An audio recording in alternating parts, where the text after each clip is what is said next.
Okay, let's talk about silence. Can it, actually be the loudest statement someone can make? It seems weird, right? But sometimes, what's not said, what gets completely ignored, they can tell you so much more than any big official announcement. Today, we're doing a deep dive into exactly that kind of situation.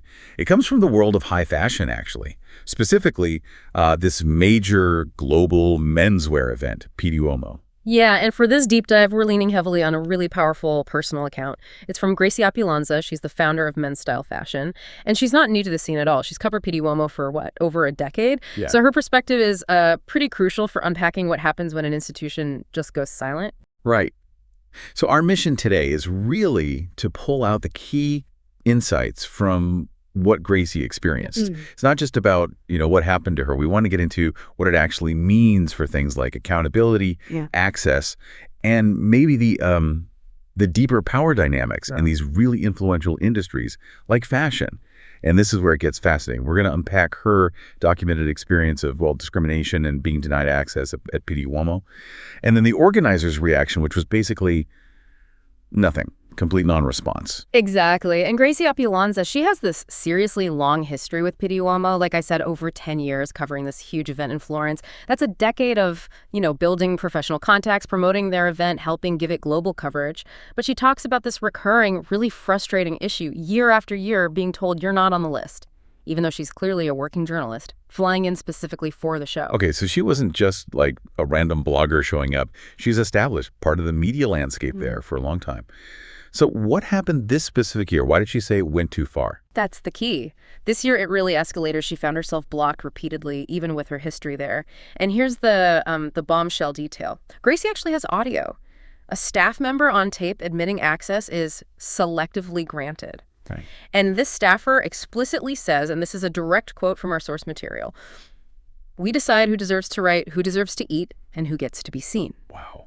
Just way. We decide who deserves to write, who deserves to eat, and who gets to be seen. That's not just pulling back the curtain. That's like ripping it down, isn't it? It really spotlights this intense gatekeeping thing. So what did Gracie do after hearing that, getting it on tape? Well, what's really telling is how professional her response was. She immediately submitted a formal written complaint to the Pitti Uomo organizers. She offered to sort it out professionally. All she asked for was some acknowledgement, for her 10-plus years promoting them. It wasn't about demanding perks or anything, just basic professional respect and accountability. Okay. Seems very reasonable. Professional outreach. And Pitti Uomo's response was, nothing. A definitive non-response. Zero apology. No explanation. No accountability. The source is crystal clear on this. Just absolute silence. Right. So you have this shocking audio, right? Yeah. And then this total wall of silence. How does Gracie read that? Because this isn't just about being impolite, surely. Oh, absolutely not. For Gracie, this silence is a huge sign. It points to a deeply embedded gatekeeping culture. She sees it as actively silencing independent women, basically prioritizing, as she puts it, politics over professionalism. And look, maybe some people would argue, silence, maybe it was an oversight, maybe they didn't want to make it a bigger deal, but that recorded admission from the staffer, that changes everything, doesn't it? It really suggests a deliberate power play where status or politics just trumps doing the right thing professionally. Okay, so the key takeaway seems to be institutional silence, especially from big players like Pitti Uomo, isn't neutral.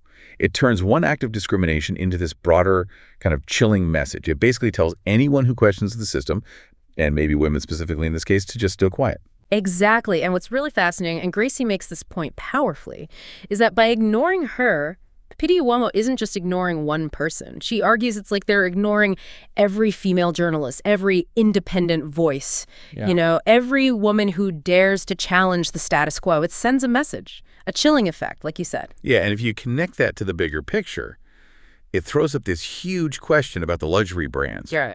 Right, the ones who show up at Pitti Uomo. These are brands constantly talking about inclusion, diversity, female empowerment. They put women in their ads. They want women to buy their clothes.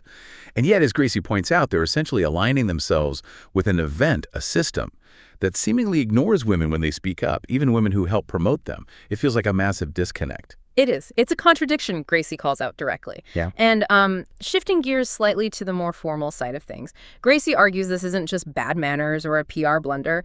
It makes you ask, okay, when something like press discrimination or verbal mistreatment gets formally reported, does an event like this have some kind of maybe even legal duty to investigate, to respond?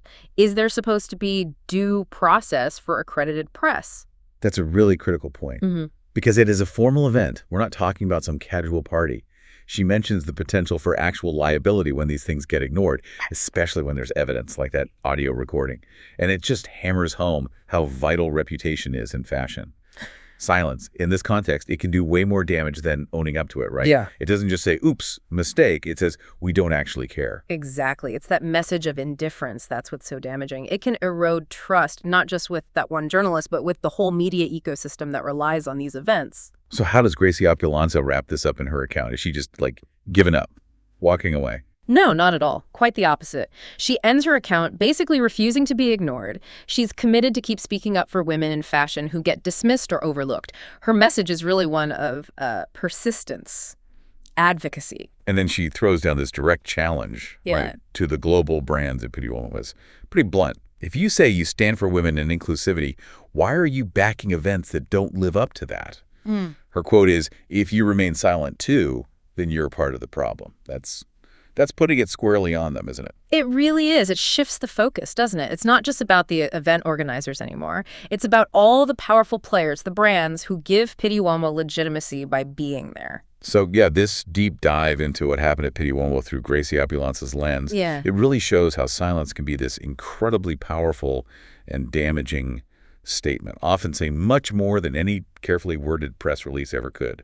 It definitely makes you think, what does this specific story tell you, listening right now, about these bigger themes? Accountability, having a voice, not just in fashion, but really in any industry, any big institution you deal with. How often do we just assume silence means nothing's wrong, when actually it could be a very deliberate choice, a statement in itself? Yeah, exactly.